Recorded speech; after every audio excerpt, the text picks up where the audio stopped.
예, 귀한 자리 허락해 주시고 또 이렇게 불러주셔서 감사를 드립니다. 어, 김정은 목사님께 이제 부탁을 받고 제가 이제 준비를 하는데 사실 다른 걸로는 제가 이 언양교회 올 이유가 없더라고요.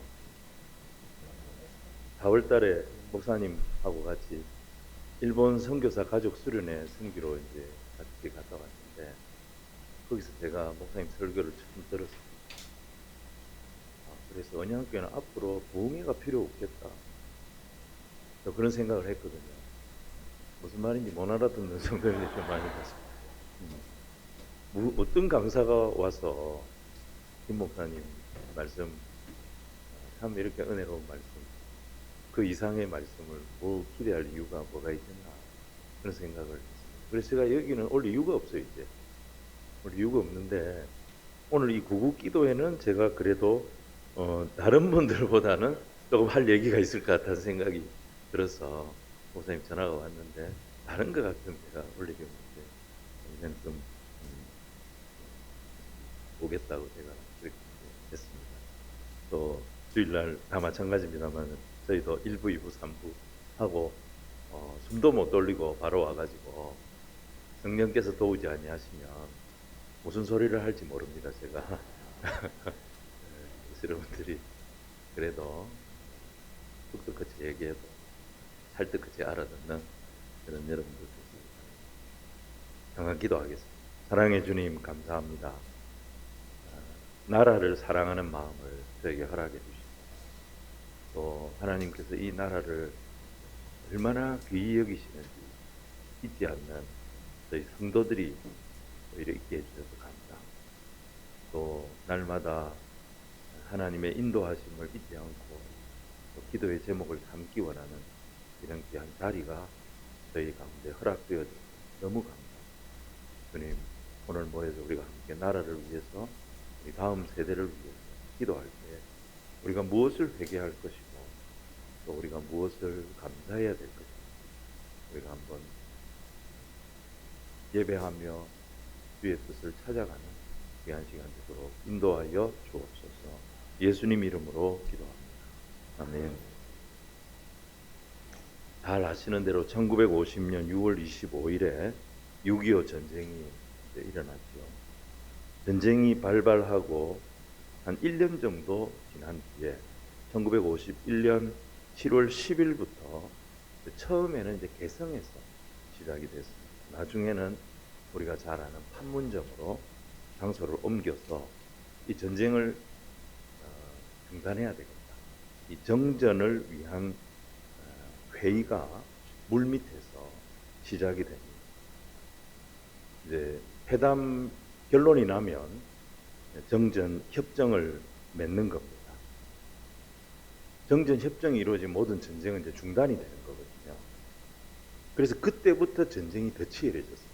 이 회담이 시작됐다 하는 소식을 듣고 그때부터 6.25 전쟁이 더 치열해졌어요.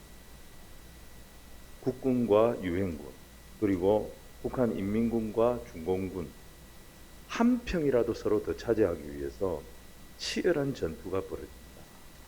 경기 동부 지역 그리고 강원 북부 지역에서 벌어진 치열한 전투들은요. 사선을 넘나드는 그런 치열한 전투들은 다 요 시기에 일어난 전투들입니다. 그로부터 회담이 시작된 때로부터 2년 뒤 1953년 7월 27일 날 휴전협정이 조인이 됩니다.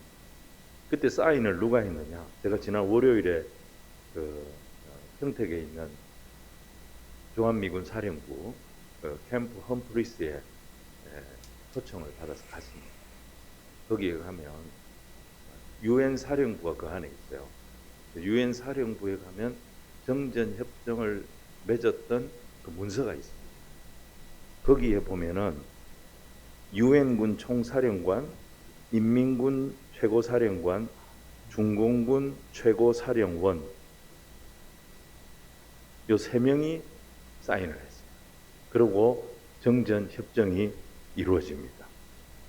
이런 중요한 협정에 우리 정부는 빠졌어요. 우리 정부는 빠졌어요. 그리고 2년이나 협상을 했습니다. 왜 우리 정부가 빠졌고 협상이 왜 이렇게 길게 걸렸느냐? 그 이유는 제가 소리가 좀 작던가요? 좀 키웠네요. 그래가지고 알겠습니다. 제가 조금 크게 할 테니까 너무 안 울리게 하면 좋을 것 같습니다. 왜냐하면 이승만 대통령이 당시에 대한민국 정부를 대표해서 이 회담을 반대했습니다. 그래서 대한민국은 이 회담에 참여 안 한다 해서 회담을 거부했어요.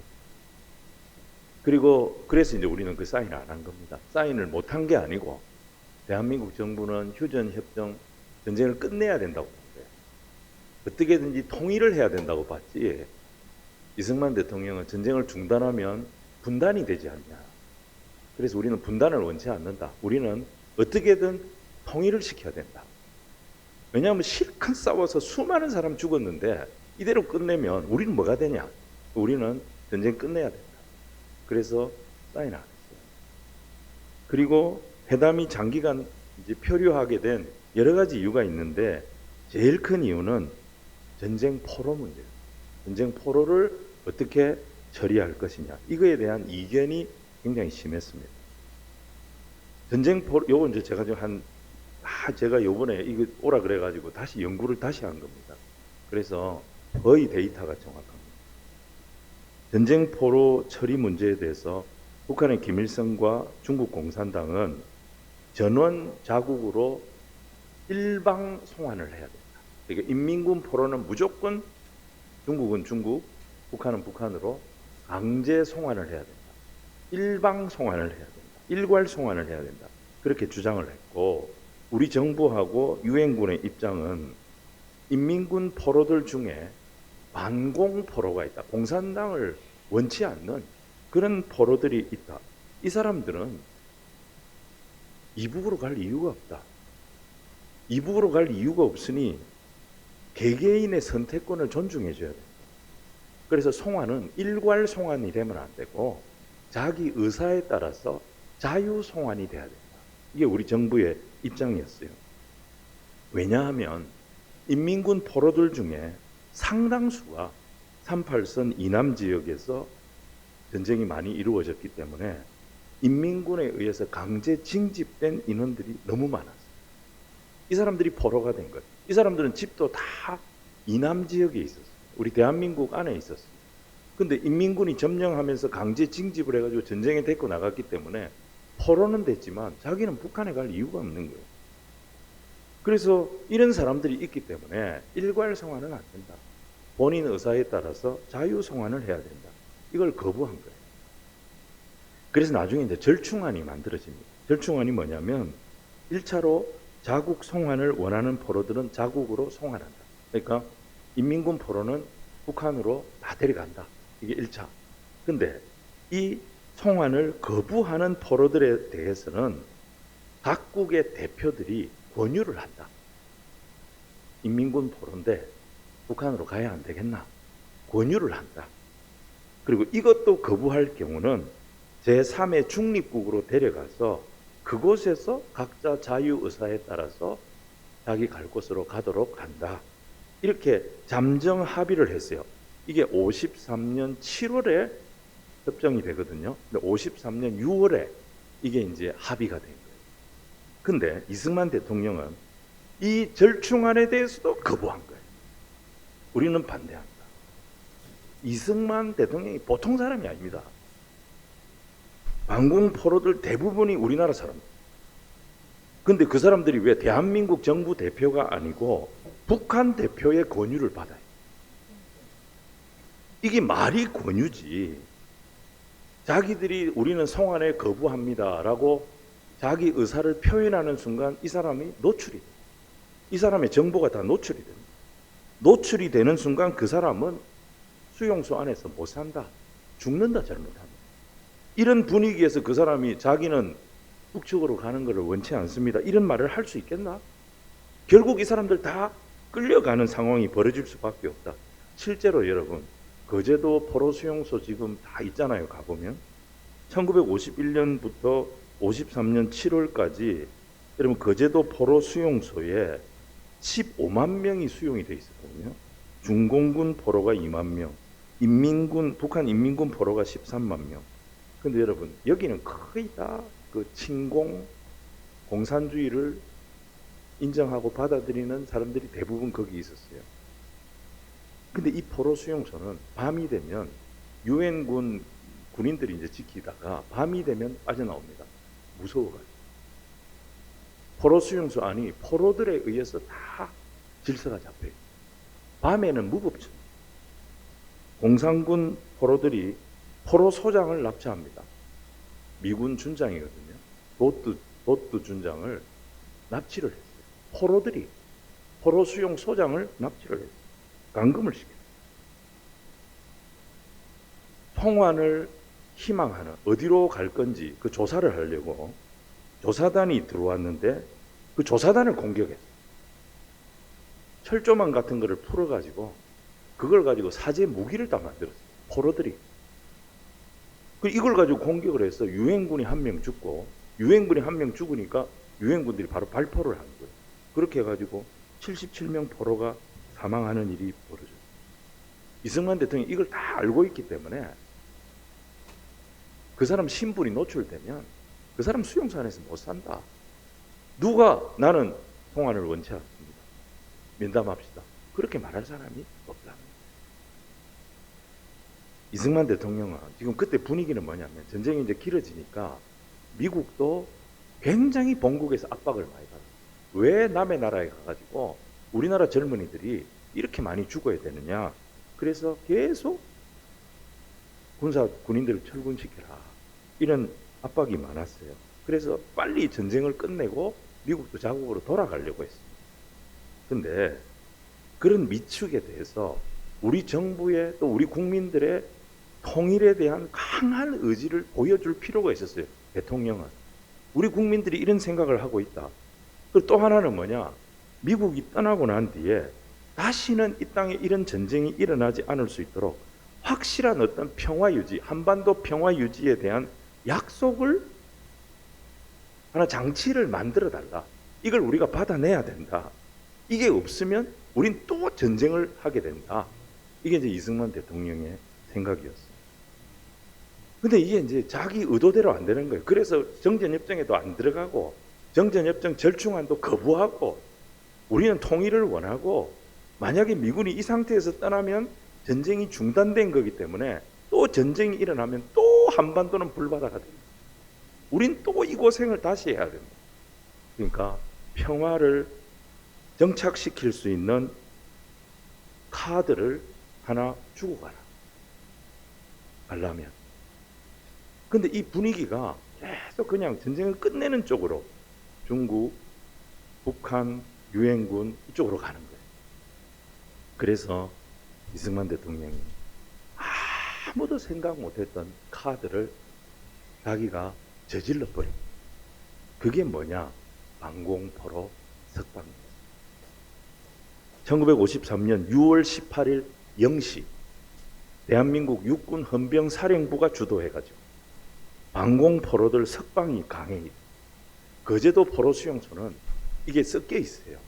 거제도 포로 수용소에는 당시에 위장 항복을 한 이 사람들도 있었습니다. 그래서 이게 방공인지 뭔지 이게 정리가 안 돼 있었어요. 그래서 거제도 포로 수용소는 제외시키고 나머지 전국에 8개 포로 수용소가 있었어요. 전국에 그 포로 수용소들을 대상으로 육군 헌병사령부가 석방시켰어요. 방공 포로들. 우리는 공산주의 반대한다 하는 포로들만 풀어준 거예요. 근데 여러분 이게 말이 석방이죠. 유엔군이 포로 수용소는 딱 점령하고 있어요. 우리는 유엔군의 이 통제를 뒤집어 엎을 힘이 없었어요. 유엔군 감시하에 포로 수용소가 딱 이 통제가 되어져 있었는데 몇 명이 나오느냐? 당시에 35,400명 전국의 방공 포로들 중에 27,389명의 포로들이 석방이. 35,000명 중에 27,000명이다. 근데 말이 석방이지 정상적으로 나온 게 아닙니다. 탈옥을 한 겁니다. 탈옥. 유엔군이 지키고 있는데 거기 헌병사령부가 개입을 해가지고 철조망을 끊고 탈옥을 시킨 거예요.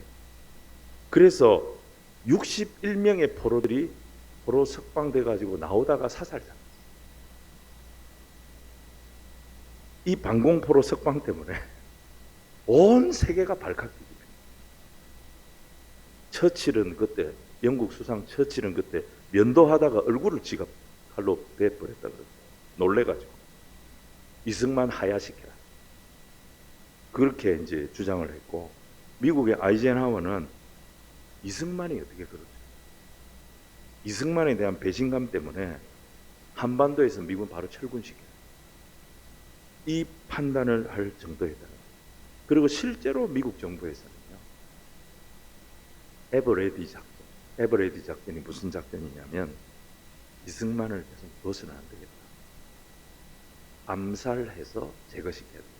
이게 미승만 암살 제거 작전, 에버레디 작전을 추진하려고 하기도 했습니다. 근데 이거 왜 추진이 안 됐느냐? 1953년 당시에는 대한민국 국민들이 이승만에 대한 지지가 90%가 됩니다. 그러니까 손을 못 대요. 아이젠하워 정부의 초대 국무장관이 덜레스 미 국무장관. 미국에도 보면 덜레스 공항이 있잖아요. 워싱턴. 덜레스 국무장관이 이승만을 향해서 얼마나 비난을 했죠. 근데 미군들은 이승만을 두고 미 8군 사령관이었던 당시에 벤플리트 사령관, 이분이 사성장군인데, 이 미 8군 사령관이었던 벤플리트 장군은 이승만은 반공주의자, 반공주의자인 대한민국 대통령으로서 충분히 할 수 있는 일을 한 거예요. 왜 자기 국민들을 공산주의 나라로 보낼 거냐? 국가를 생각하고 국민을 생각한다면 그 사람들 탈옥시키는 것이 당연한 거 아니냐? 벤플리트 장군이 이승만 대통령을 지지를 했어요. 나머지 정치인들은 전부 다 이승만이 장관이었어요. 우리 정부가 휴전에 반대했던 이유는 세 가지. 첫째는 뭐냐? 당시에 북한군은 거의 전쟁을 할 수 없는 상황. 해군은 거의 전멸됐어. 공군 거의 전멸됐어. 육군도 거의 힘이 없었어. 그래서 지금 이 상황에 국군과 유엔군이 힘을 모으면 얼마든지 압록강까지 갈 수 있다. 백두산까지 갈 수 있다고 보았던 거예요. 근데 회담이, 판문점에서 회담을 딱 하고 있으니까 이 회담이 통일을 막고 있다. 대통령한테 그렇게 본 거예요. 그리고 두 번째는 뭐냐? 만약에 이 전쟁에서 북진 통일을 못하면 여기서 휴전이 되는데, 여기서 휴전이 되면 한반도는 지금까지 파괴와 죽음으로 전쟁의 상처만 실컷 서로가 자해하고 죽고 죽이는 상처만 남기게 될 뿐 우리는 얻는 것이 아무것도 없는 전쟁이 된다. 그래서 반대합니다. 세 번째는 이 상태에서 휴전협정이 맺어지고 유엔군이 빠져나가면 불을 보듯이 뻔하다. 다시 중국과 소련이 인접해 있는 북한은 그들의 도움을 받아서 힘을 기를 것이다. 언제든지 틈만 나면 한반도를 점령하려고 전쟁을 일으킬 것이다. 그래서 한반도 안전에 대한, 대한민국 안전에 대한, 이 한반도 평화에 대한 유엔과 미측의 약속이 선행되지 않는 휴전 협정은 종이 쪼가리에 불과하다. 그래서 대한민국은 당시 전쟁 당사국이면서도 정전 협정에 불참했다. 결국 이승만이 끝까지 고집을 부리고 전쟁터로 막 그냥 탈옥시켜 버리고 이렇게 하니까 미국이 손을 듭니다. 정전 협정 딱 보름 전에 한미 상호 보호 조약을 맺자. 미측이 제안을 한 거예요. 그래서 이승만 대통령이 그 성명을 듣고 그걸 조건으로 휴전 협정을 승인을 합니다. 휴전 협정 맺는 것을 우리도 반대하지 않겠다. 그렇게 된 거예요. 이 협정의 결정타 역할을 한 것이 반공포로 석방이 굉장히 위험한 결단을 한 거예요. 이것 때문에 한반도 안전보장이라고 하는 미국의 약속, 이게 오늘날의 한미 동맹의 뿌리가 되는 한미 상호 방위 조약이 그때 우리가 이제 받아내게 된 겁니다. 이런 우여곡절 끝에 정전협정이 53년 7월 23일 날 조인이 됩니다. 이 정전협정을 맺은 지 올해가 71년이 돼요. 2024년 지금 7월이지 않습니까? 71년 전에 이 정전협정이 조인이 된 겁니다. 지금은 이 한미 상호 방위 조약이 뭐 문제가 많니 해가지고 말이 굉장히 많은데, 여러분 이 조약을 그때 안 맺었다면 우리나라의 산업화는 불가능합니다. 산업수도 울산 아마 존재하지 않았을 거예요. 모든 국가의 역량을 우리나라는 어디에다가 집중시켜야 되느냐? 휴전선을 지키는 데 집중시켜야 돼요.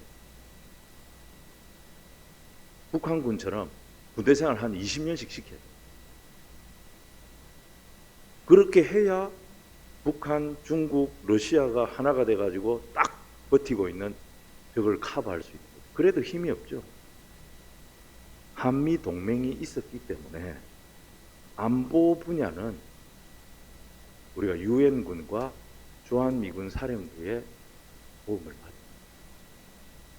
미군이 딱 인계철선처럼 철책을 딱 지키고 있었기 때문에 우리가 우리의 힘과 우리의 노동력을 산업화에 투자할 수가 있습니다.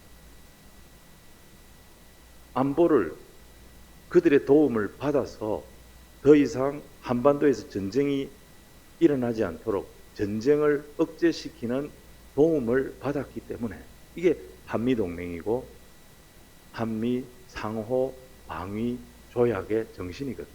여기서 이제 나중에 뭐가 만들어지냐면 한미 연합 사령부가 만들어집니다.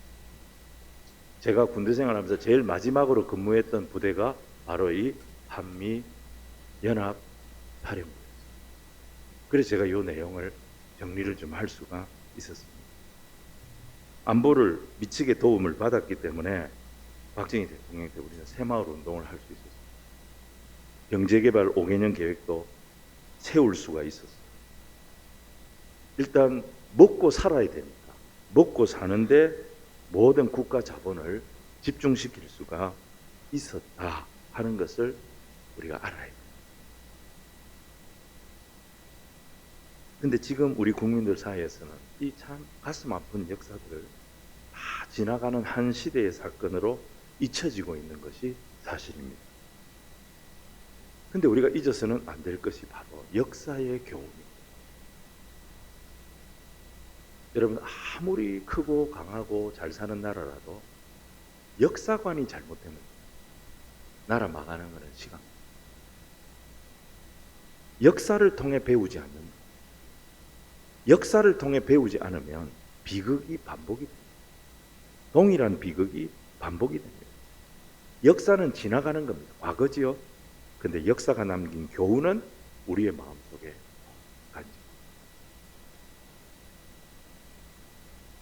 우리는 먼저 이 우리나라의 6.25와 같은 이런 비참한 전쟁이 왜 일어났을까? 우리 그리스도인들은 우리 그리스도인의 입장에서 이걸 한번 정리를 해야 돼요. 우리에게는 이 6.25 전쟁의 상처가 아직도 해결이 안 되고 있어요. 조국은 여전히 분단이 되어 있습니다. 계속 우리는 남북 간의 갈등을 겪고 있습니다. 더욱이 북한은 더 견고해졌습니다. 다른 공산주의 나라들하고 다릅니다. 북한은 김일성 주체 사상으로 하나가 되어 있습니다. 자기들의 지도자를 우상화합니다. 신격화합니다. 그걸로 3대 독재를 이뤄냈습니다. 남북 간의 장벽은 정권이 바뀔 때마다 조금씩 달라지지만 더 견고해지고 있습니다. 북한 체제 자체가 종교입니다, 여러분. 주체 사상은 종교입니다. 상식이 통하지 않습니다. 종교가 딱 돼버리면 상식이 통하지 않습니다. 완전히 사이비 종교 집단이 돼버립니다. 근데 여러분 알아야 됩니다. 이 기본이 공산주의 사상. 공산주의 사상은 반성경적인 악한 사상. 인간의 평등을 말하지만 생명을 존중하지 않습니다. 인권을 존중하지 않습니다. 유물론에 기초하고 있습니다. 하나님 부정합니다. 신앙을 아편으로 여깁니다. 마약으로 여깁니다. 무신론 사상입니다. 특히 북한 공산주의는 계속 말씀드리죠. 거대한 종교 집단으로 변질되어 있습니다. 김일성, 김정일, 김정은 이 3대는 북한에서 김정은은 현역이니까 김일성, 김정일은요 신으로 대접을 받고 있습니다. 여러분 북한에 이 김일성 동상이 전국에 이 동상마다 볼 수 있는 그 문구가 있습니다. 구호가 있어요. 뭐라고 되어 있느냐? 김일성 동상에 새겨져 있는 글귀가 뭐냐? 김일성 주석님은 영원히 우리와 함께 살아 계신다. 어디서 많이 들어본 말 아닙니까? 완전히 김일성을 뭐로 세냐? 부활의 주님으로 그렇게 세뇌를 시키고 있습니다. 우리 하나님은 우리와 영원히 함께 살아 계신다. 거기 하나님 빼고 김일성을. 여러분 핵폭탄, 핵무기보다 더 무서운 것이 악한 사상. 이 악한 사상은요 모든 사람들의 마음속에 독을 품게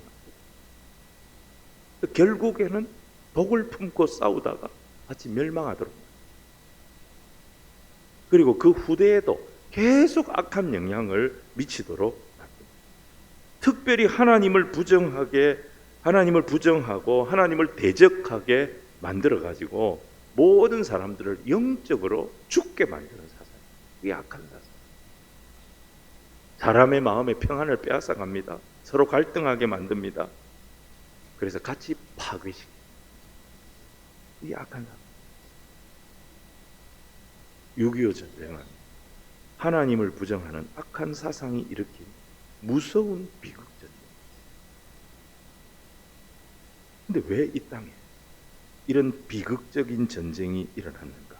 우리는 이거를 여러 가지 군사적인 측면, 무슨 외교적인 측면, 여러 측면으로 이해할 수 있습니다. 6.25 전쟁 당시에 이 동북아의 정세가 어떻게 되고 김일성이 어떤 꿈을 가졌고 미국이 어떤 판단을 했고 러시아가 소련이 어떤 생각을 했고 중국이 이거 다 우리가 역사적으로 우리가 알 수 있습니다. 근데 우리는 신앙적으로 오늘은 구국기도회니까 신앙적으로 판단을 할 필요가 있습니다.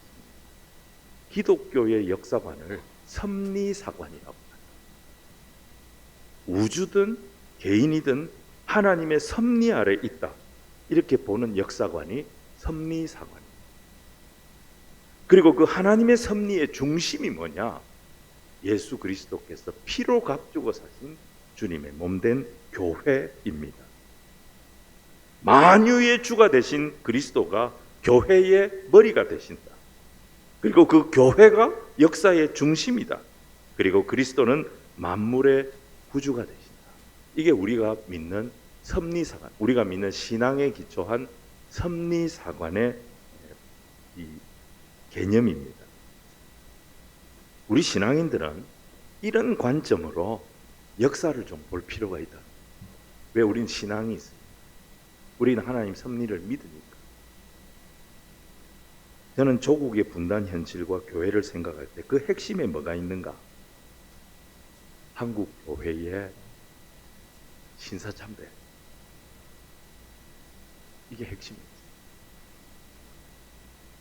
한국 교회는 일제 강점기에 신사참배라고 하는 우상 숭배에 완전히 무너졌습니다. 6.25는 교회의 범죄. 여러분 한 개인이 그냥 신사에 가가지고 돌아보고 거기서 막 이거하고 차원이 다릅니다. 교회가 결의를 했어요. 총회가 결의를 했어요. 이건 교회의 범죄입니다. 교회의 범죄에 대한 하나님의 징계가 6.25 전쟁입니다. 우리는 그런 측면에서 반성하고 그런 측면에서 회개해야 된단 말이에요. 일제강점기에 한국 교회가 직면했던 가장 큰 시련이 신사참배 강요였습니다.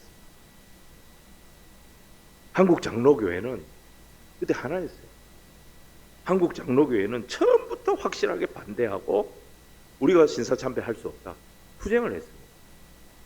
그런데 세월이 흐르면서 다른 교파들이 일제의 강요에 하나하나 굴복하기 시작. 천주교는요, 아예 처음부터 정치적으로 굴복해버렸어요. 감리교 제일 먼저 무너졌어요. 그리고 각 교파들도 신사참배 다 결의했어요. 어떤 교단은 아예 교단 자체를 해체를 해버렸어요. 그리고 일제 탄압이 계속 심해지니까 이 신사참배 때문에 약 30개의 기독교 학교가 폐교가 됩니다. 평양 신학교 문 닫았습니다. 50명이 넘는 순교자들이 나왔습니다. 2,000명이 투옥이. 신사참배 때문에 한국교회 이거 반대하다. 한국 장로교회가 이걸 반대하다. 근데 계속 압박을 하니까 장로교 내에서도 이 싸우는 의지가 점점 약해지기 시작. 그러다가 결국 우리가 너무 잘 알죠. 1938년 9월 9일 평양 서문박 교회에서 열렸던 제27회 조선 장로교 총회에서 신사참배를 가결합니다. 한국 교회가 공식적으로 일본의 태양신 앞에 무릎을 꿇는 치욕스러운 역사를 이때 남깁니다. 그때 총회가요, 이런 성명서를 채택합니다. 성명서를 채택하고 그 당시에 부총회장이 김길창 목사였어요. 이 사람 인솔로 모든 총회원들 평양 신사로 데리고 갔어요. 총회 총대들이 다 같이 평양 신사에 가가지고 참배를. 제가 이 김길창 목사가 세운 학교를 나왔어요. 부산에서. 부산의 남성재단은 이분이 세운 재단이고 경성대학이 이분이 세운 학교예요.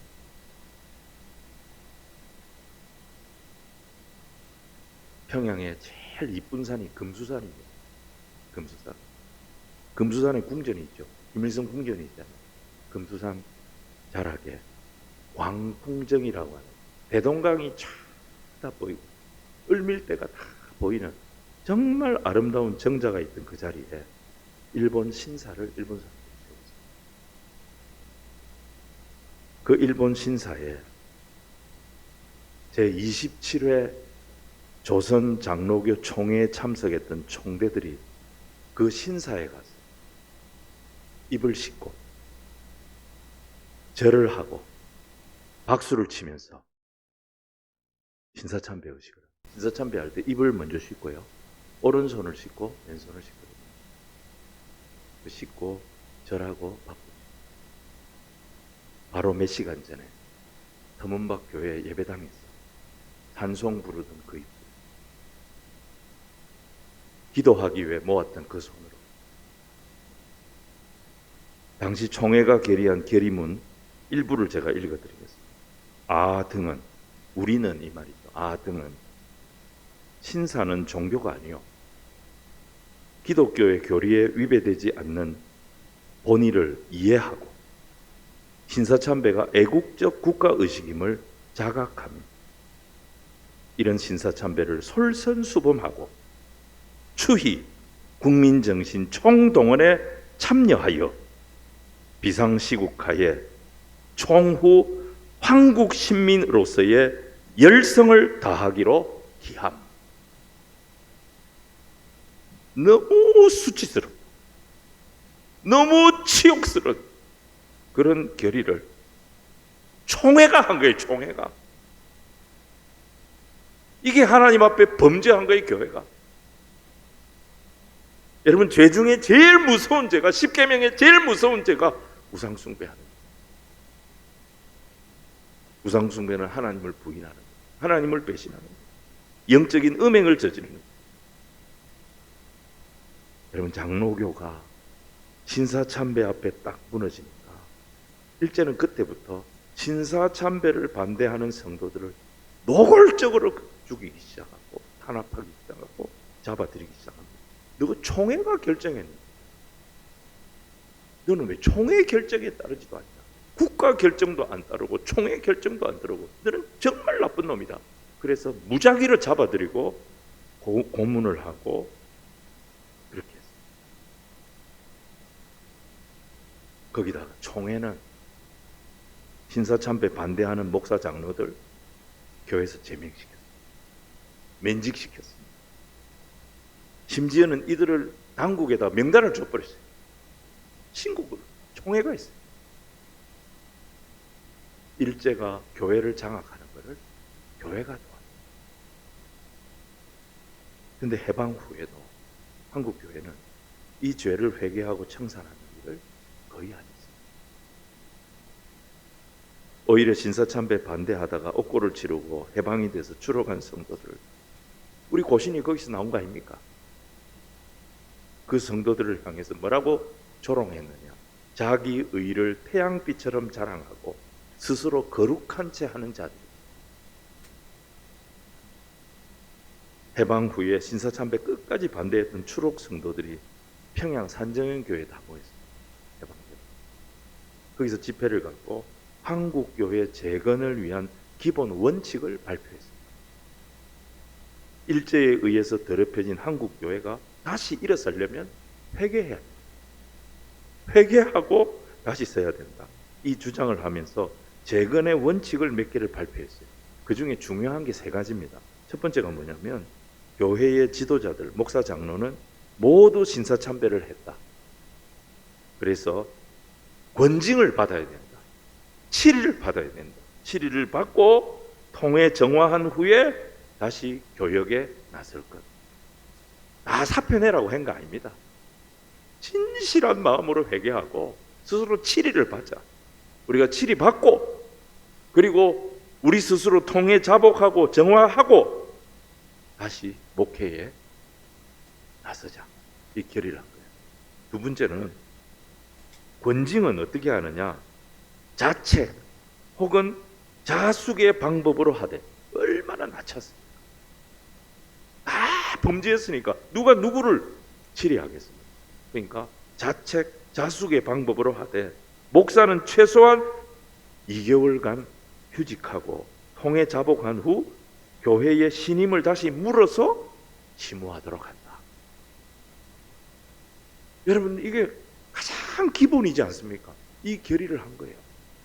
그 다음 세 번째, 신학교를 세워요.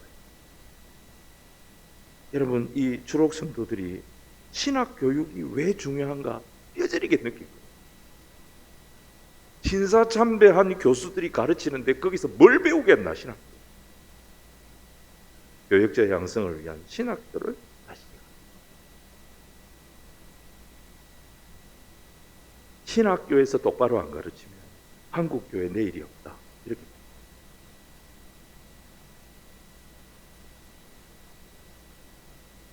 이 세 가지가 이 추록 성도들이 세운 교회 재건 원칙의 기본 골자입니다. 그런데 이 재건안은 무시돼요. 통과가 안 돼요. 총회는 신사참배 문제는 각자가 양심으로 이미 해결을 했다. 근데 해방되었다고 다시 죄를 삼고 정죄하고 비판하는 것은 교회를 흔드는 것입니다. 한국 교회 재건을 위한 이 원칙들을 우리는 거부했습니다. 그래서 교회는 이런 한번 정리할 수 있는 기회를 놓쳤던 겁니다. 여러분, 신사참배는 단순히 일본 신사 앞에 가가지고 머리 한번 숙이는 그런 정도의 문제가 아닙니다. 우리가 여행 가가지고 불국사도 가고, 뭐 우리가 여행 가가지고 일본에 가면 전부 신사인데 거기 그냥 올라가서 구경하고 내려오고 그런 거하고 차원이 다릅니다. 2018년도 신사참배 가결 80주년. 그때 한 기독신문에 이런 글이 실렸어요. 제가 그걸 잠깐 읽어드리겠습니다. 신사는 일본의 국교 신도의 사당입니다. 당초의 신도는 일본 사람들이 자신들의 선조나 자연을 숭배하는 토착신앙에 근거한 사당이었습니다.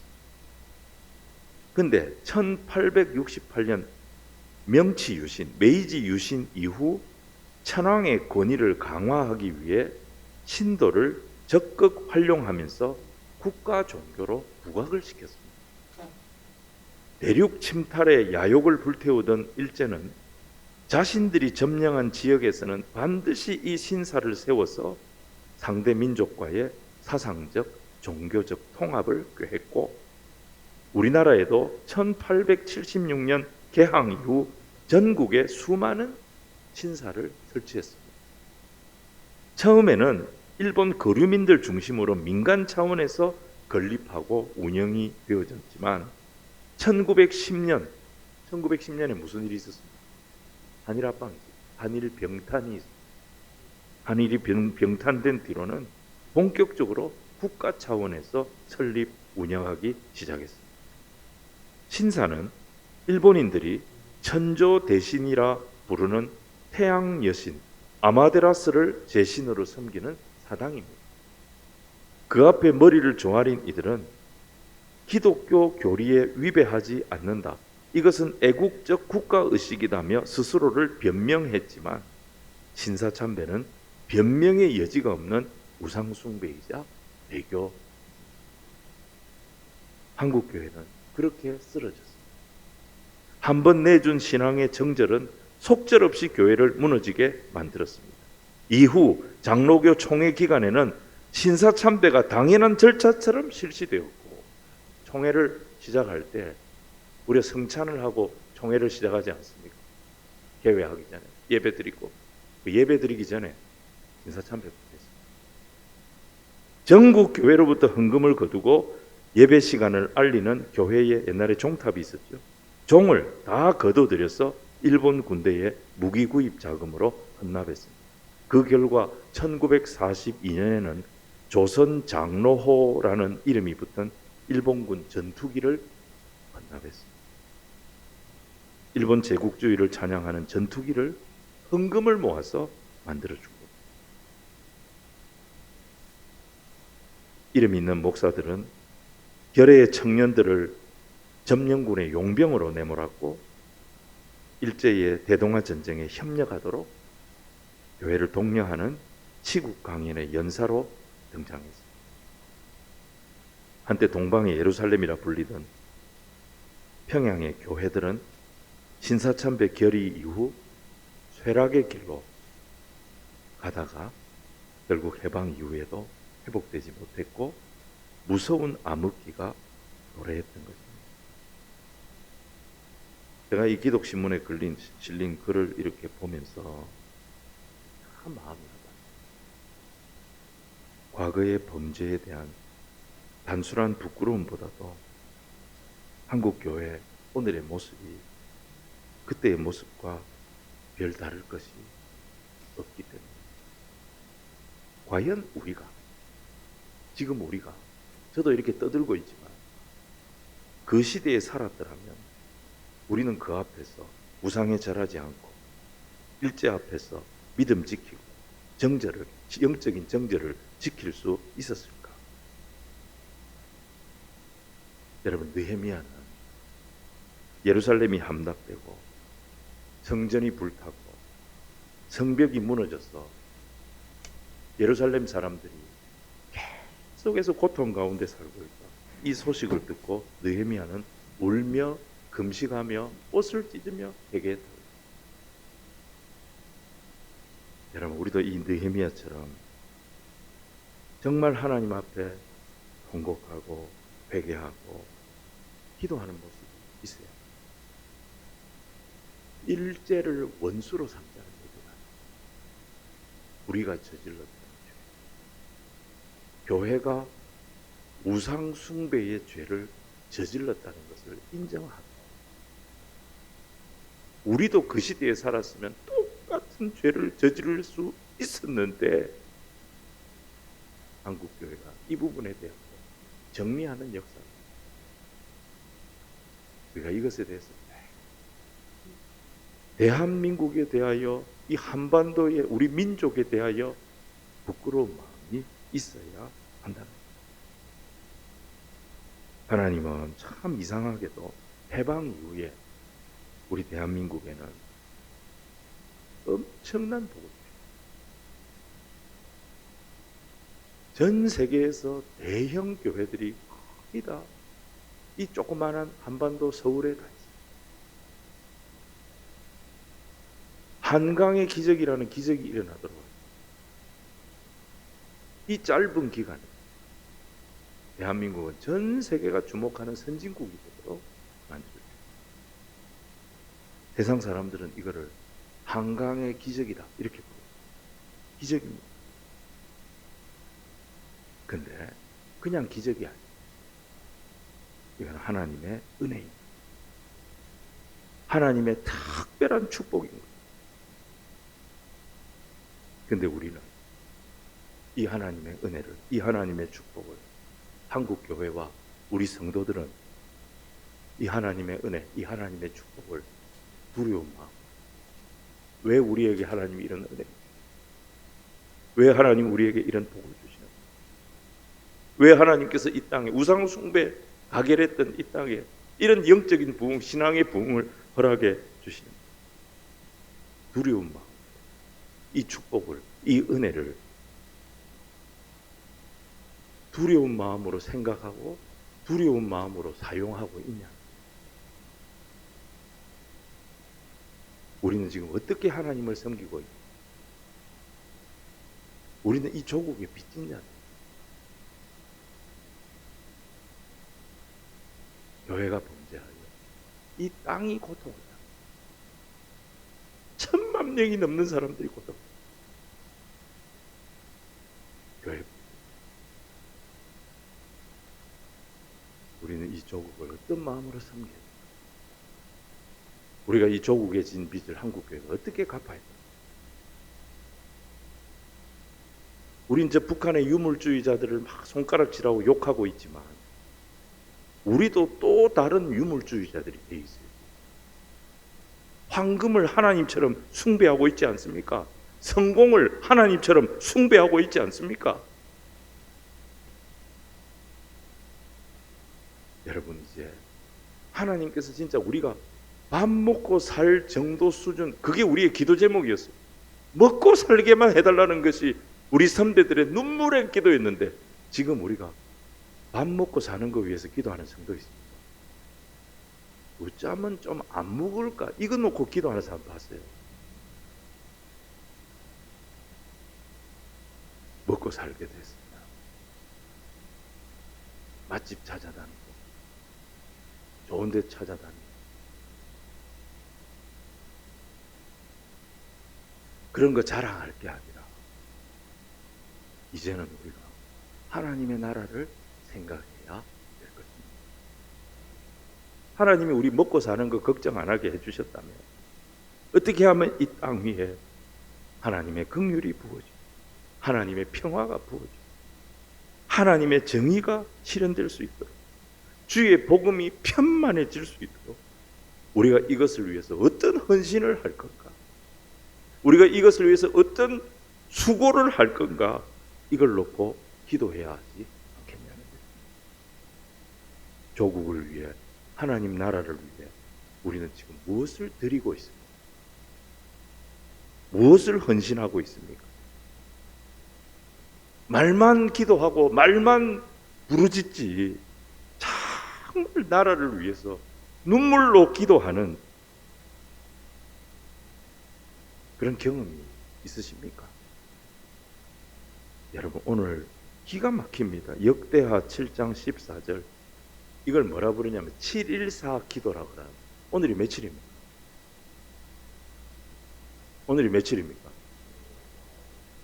이 날짜를 우리 이 시차례에서 잡은 것 같은데 기가 막히게 잡은 거예요.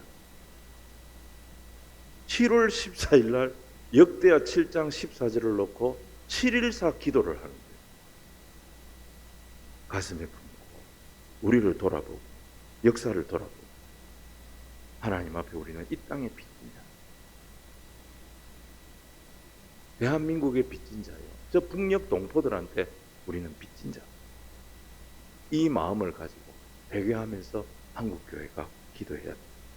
그리고 교회를 갱신하고 내 삶을 갱신하고 이런 운동을 우리가 일으켜야 돼요.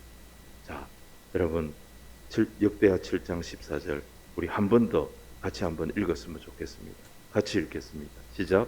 내 이름으로 일컫는 내 백성이 그 악한 길에서 스스로 낮추어